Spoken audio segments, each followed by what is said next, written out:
जिला काउंसिल में भी यूनियन काउंसिल चेयरमैन किसी थानेदार को अंदर नहीं घुसने देते, अपने मेंबर को गिरफ्तार नहीं होने देते। ऐसे लोग बार काउंसिलों में वकील, छोटे जिलों की बात कर रहा हूं, बड़े जिलों की बात नहीं कर रहा हूं, 500-600 वकीलों की जी बार है, वो भी अपने बार एक पुलिस नहीं बढ़न देती, किसी इदारे को नहीं घुसने देती। हम क्या है sir? What a joke have we become? We have become a joke. Parliament को जिला काउंसिल से भी नीचे कर दिया गया है। सर क्या कसूर है आपका, क्या कसूर है हमारा?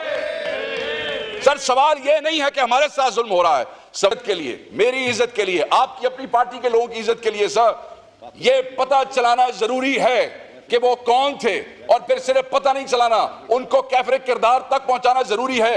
ये कहना कि हमें ऊपर, सर मैं जिस वक्त कोसार थाने गया करता हूं कि ये जो 10 सितंबर है ना सर, इसको आप ब्लैक डे डिक्लेयर करें सर, ब्लैक डे डिक्लेयर करें।